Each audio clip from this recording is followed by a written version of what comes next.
राम राम दोस्तों। 18 फरवरी 2023 को मेरठ का रहने वाला 19 वर्षीय लड़का शुभम अपने व्हाट्सएप स्टेटस पर लिखता है, आज हो गया breakup, today I am very sad. और उसके बाद वह अपनी और अपनी गर्लफ्रेंड की बहुत सी आपत्तिजनक अवस्था में रिलेशन बनाते हुए फोटोज भी व्हाट्सएप स्टेटस पर लगता है। और यह स्टेटस उस लड़के का अंतिम स्टेटस था, क्योंकि यह स्टेटस लगाने के महज 2 ही घंटे के बाद उस लड़के का और उसकी प्रेमिका का मर्डर हो जाता है और उन दोनों की डेड बॉडी उसकी गर्लफ्रेंड के घर से मिलती है। दोस्तों, हमारी इस कहानी की शुरुआत होती है मेरठ के एक छोटे से गांव पेपली से।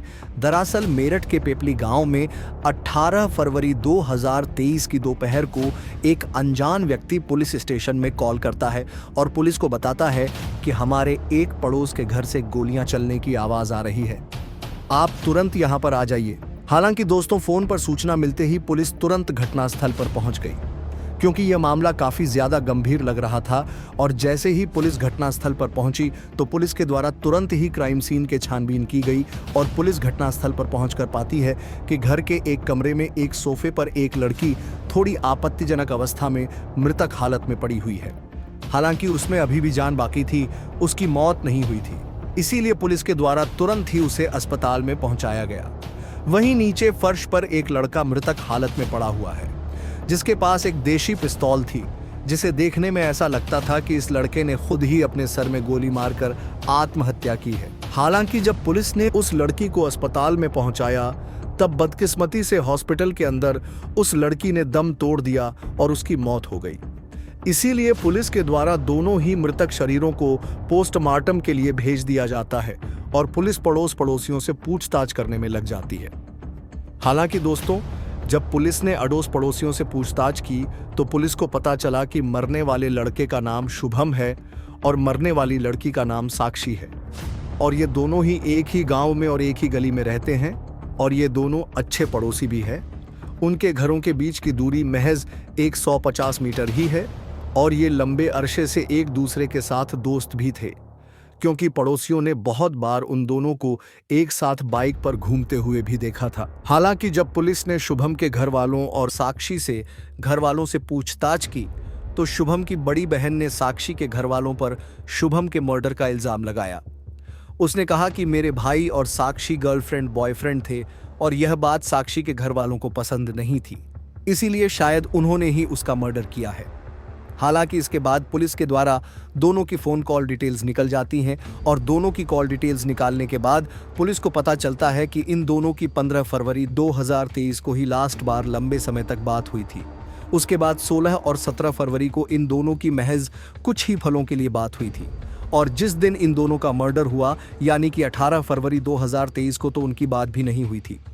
यानी कि इन दोनों के बीच ऐसा कुछ तो था जिसकी वजह से इन दोनों का मर्डर हुआ है, यानी कि इन दोनों के बीच कोई ना कोई खटपट या फिर अनबन जरूर थी। और इसके बाद पुलिस ने दोनों की व्हाट्सएप चैट निकालने के लिए जैसे ही शुभम का व्हाट्सएप चेक किया तो पुलिस को शुभम के व्हाट्सएप स्टेटस पर स्टेटस मिला, जिसमें लिखा था, आज हो गया breakup, today I am very sad. और उसके बाद उसने अपनी और अपनी गर्लफ्रेंड की बहुत सी आपत्तिजनक अवस्था में फोटोज भी स्टेटस पर लगा रखी थी। इसका मतलब यह था कि जब शुभम ने अपनी और अपनी गर्लफ्रेंड की बहुत सी आपत्तिजनक अवस्था में फोटोज लगाई तो वो फोटो साक्षी के घर वालों ने देख ली होगी और इसीलिए उन्होंने अपनी इज्जत को जाता हुआ समझकर इन दोनों का मर्डर कर दिया होगा। वहीं दूसरा कारण यह भी हो सकता था कि शायद शुभम को पता चल गया होगा कि उसकी गर्लफ्रेंड उसके साथ धोखा कर रही है, इसलिए उसने पहले अपनी गर्लफ्रेंड को गोली मारी, फिर अपनी भी जान ले ली। लेकिन उस समय यह बात पूरी तरह से श्योर नहीं हुई थी कि उस समय असल में क्या हुआ था। और इस केस को पूरी तरह से समझने के लिए पुलिस ने करीब 100 से 200 गांव वालों, शुभम और साक्षी के दोस्तों और उसके घर वालों से पूछताछ की और करीब 100 से 200 लोगों से पूछताछ करने पर पुलिस ने इस पूरे केस को सॉल्व कर लिया। हालांकि जब पुलिस ने 100 से 200 लोगों से पूछताछ की तो पुलिस को पता चला कि शुभम और साक्षी दोनों एक ही मोहल्ले के और एक ही गली के और एक ही जाति के हैं और दोनों स्कूल टाइम से ही एक दूसरे को जानते थे और स्कूल टाइम से ही इन दोनों की दोस्ती थी।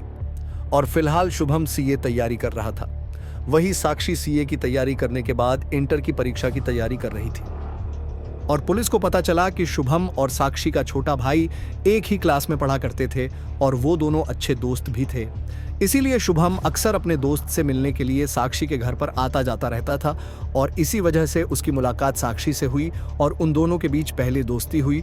फिर समय के साथ वही दोस्ती प्यार में बदल गई और दोनों एक दूसरे के काफ़ी करीब आ गए और दोनों एक दूसरे के साथ रिलेशन रखने लगे।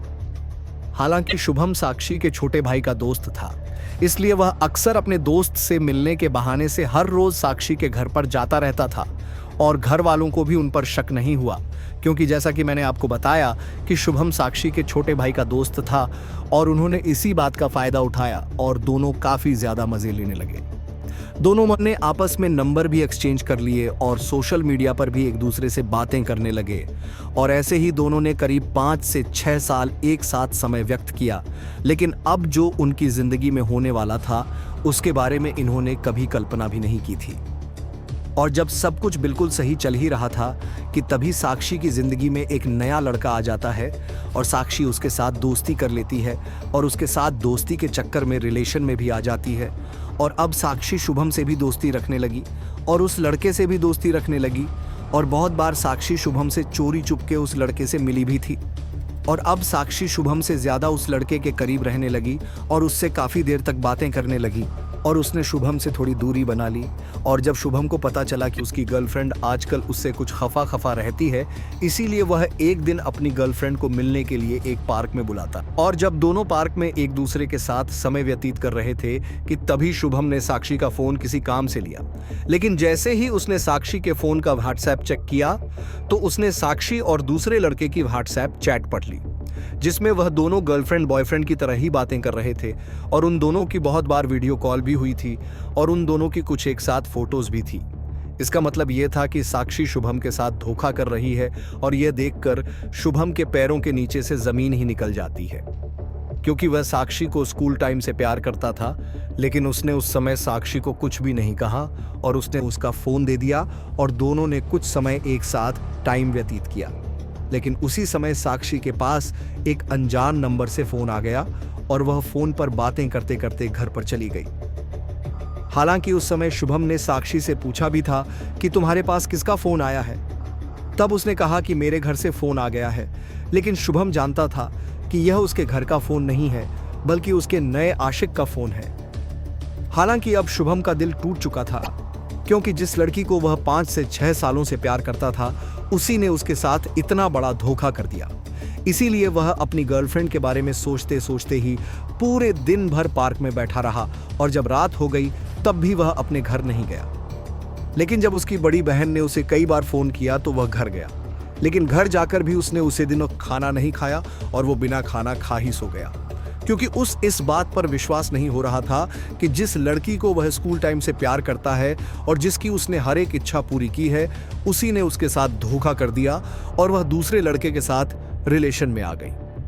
और उस रात को वह सो गया और दूसरे दिन भी वह अपनी गर्लफ्रेंड के बारे में ही सोच रहा था और उसने सोचते सोचते अपनी गर्लफ्रेंड को सबक सिखाने का प्लान बनाया।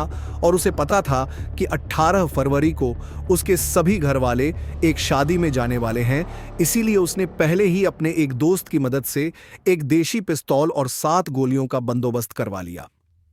और जब 18 फरवरी का दिन आया और जब उसके घर वाले सभी शादी में चले गए, तब वह अपने दोस्त के घर पर जाता है और दोनों वहां पर काफी शराब पीते हैं। और शराब पीते पीते शुभम अपनी गर्लफ्रेंड को याद करते हुए खूब रोता है और फिर वह व्हाट्सएप पर स्टेटस लगाता है कि आज हो गया breakup today, I am very sad.